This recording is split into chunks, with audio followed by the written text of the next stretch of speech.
Assalamualaikum warahmatullahi wabarakatuh. Allahumma sholli ala Sayyidina Muhammad wa ala ali Sayyidina Muhammad. Segala puji syukur kita kehadirat Allah Subhanahu wa Ta'ala. Salawat dan salam kita haturkan kepada baginda Nabi besar Muhammad sallallahu alaihi wasallam beserta keluarganya dan sahabatnya dan kita selaku umatnya. Mudah-mudahan mendapatkan syafaatnya. Dan jangan lupa like, comment, dan subscribe-nya.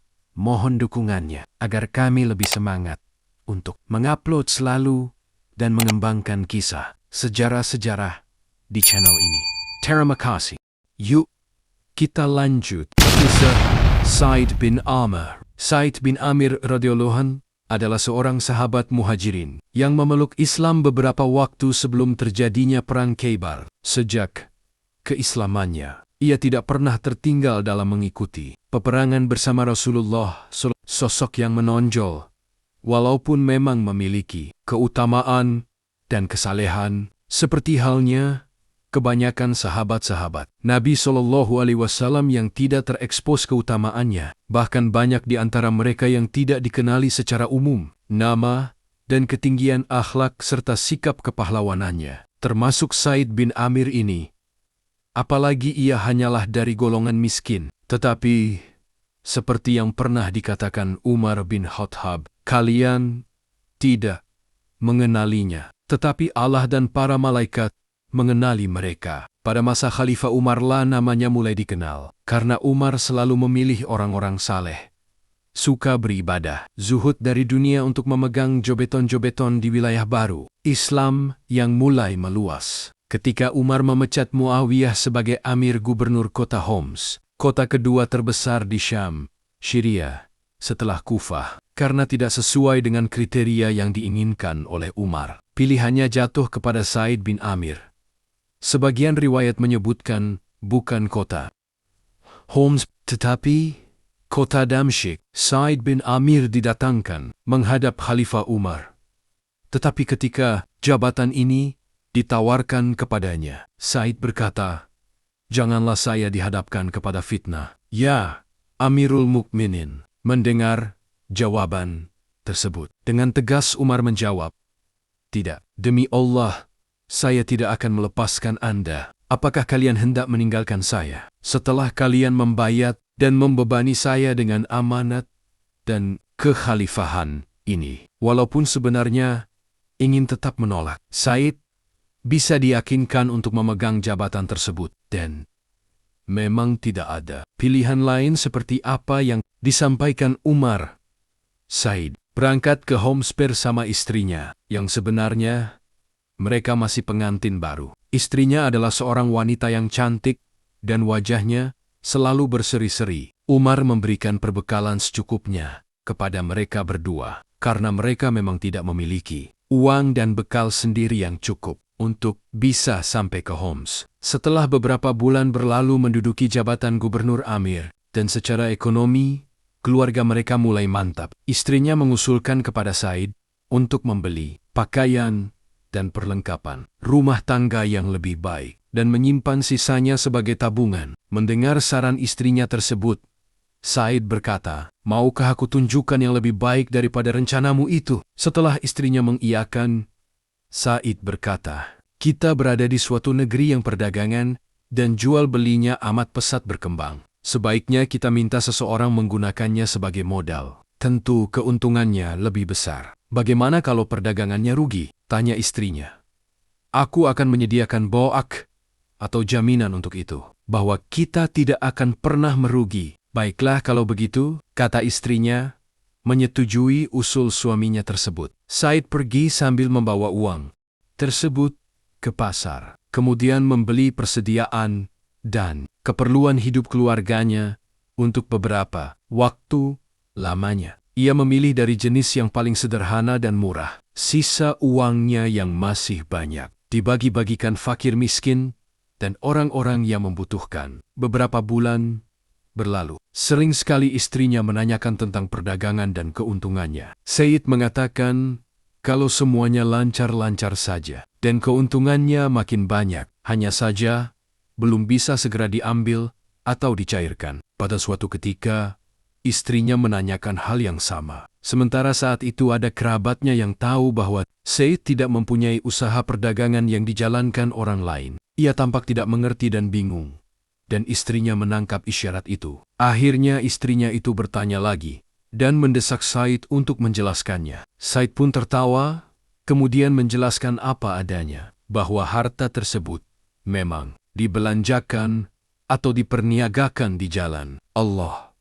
Ia tidak berdusta. Keuntungannya akan jauh lebih besar dan bermanfaat bagi mereka berdua di akhirat kelak. Istrinya menangis penuh sesal, dan air mata yang membasahi wajahnya makin menambah kecantikannya saja. Said menyadari godaan kecantikan istrinya tersebut, dan ia tidak mengelak bahwa ia sangat mencintai dan takut kehilangan istrinya itu. Tetapi mata batinnya jauh menerawang, dan akhirnya menemukan sosok Rasulullah SAW dan para sahabat beliau yang telah mendahuluinya. Ia berkata tegas, "Aku mempunyai kawan-kawan yang telah terlebih dahulu menemui Allah, dan aku tidak ingin menyimpang dari jalan mereka walau ditebus dengan dunia dan segala isinya." Kemudian untuk menegaskan sikap dan pendiriannya, ia berkata kepada istrinya, "Wahai istriku yang cantik, bukankah engkau tahu bahwa di surga itu banyak gadis-gadis yang cantik dengan matanya yang jeli memikat?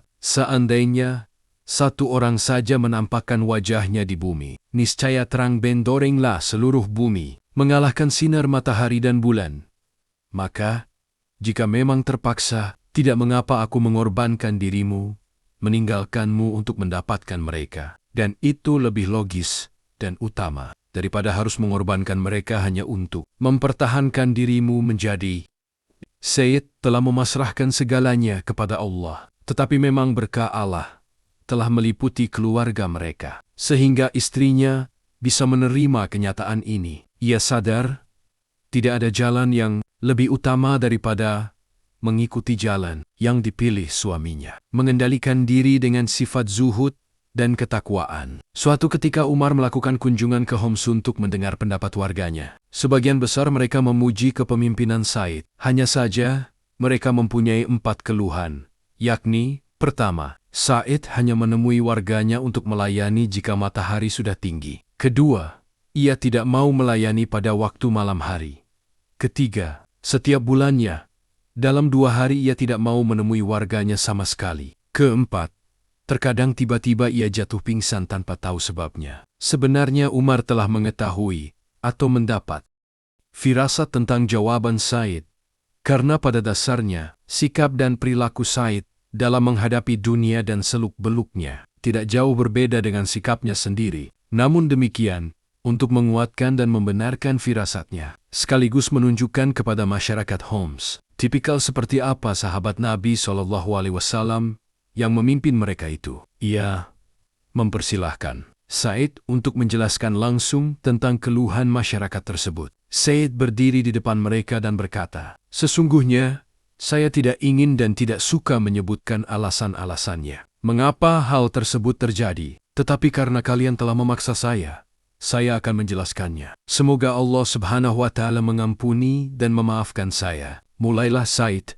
menjelaskan mengenai ia tidak mau keluar sebelum matahari telah tinggi, karena keluarganya tidak memiliki dan memang tidak ingin memiliki pelayan. Said sendiri yang mengaduk tepung, mengeramnya beberapa saat sebelum akhirnya membuat roti untuk sarapan mereka sekeluarga. Baru setelah itu, ia sholat duha dan keluar menemui masyarakat yang membutuhkannya. Mengenai ia tidak mau melayani di malam hari, karena waktu malam hari tersebut, ia mengkhususkan diri untuk beribadah kepada Allah. Bukankah sudah cukup adil dalam penafsiran dan ijtihad Said? Siang harinya disediakan untuk melayani masyarakat dan malam harinya khusus untuk mengabdi kepada Allah. Mengenai 2 hari dalam 1 bulan ia tidak keluar. Lagi-lagi masalahnya karena ia tidak mempunyai dan tidak menginginkan adanya pelayan dalam rumahnya. Dalam 2 hari tersebut digunakannya untuk mencuci pakaian-pakaiannya yang sebenarnya tidak terlalu banyak. Tetapi justru karena itu, Ia tidak punya pengganti jika dicuci, dan harus menungguinya sampai kering. Kalaupun bisa keluar, sudah saat senja hari, atau bahkan tidak keluar sama sekali dalam 2 hari tersebut. Mengenai ia tiba-tiba pingsan, tidak lain adalah pengalamannya di masa jahiliyah ketika ia belum memeluk Islam.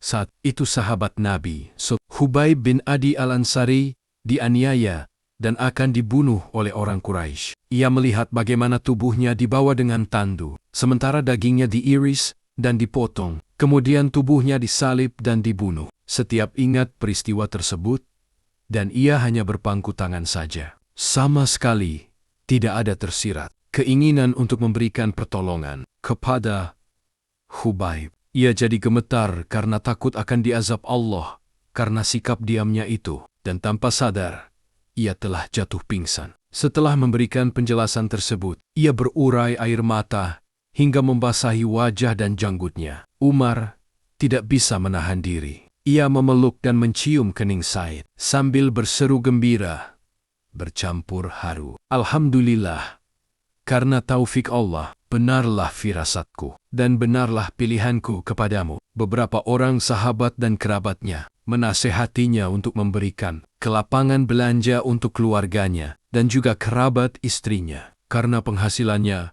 memang memungkinkan untuk merealisasikannya. Atas saran seperti ini, Said menjawab dengan mengutip sabda Nabi "Saya tidak ingin ketinggalan dari rombongan pertama," yakni setelah Rasulullah SAW bersabda, Allah Subhanahu wa Ta'ala akan menghimpun manusia untuk dihadapkan ke pengadilan. Maka datanglah orang-orang miskin yang beriman. Mereka maju berdesak-desakan menuju surga, tak ubahnya kawanan burung merpati. Lalu ada malaikat yang berseru kepada mereka, "Berhentilah kalian untuk menghadapi perhitungan hisab." Mereka menjawab, "Kami tidak punya apa-apa untuk dihisab."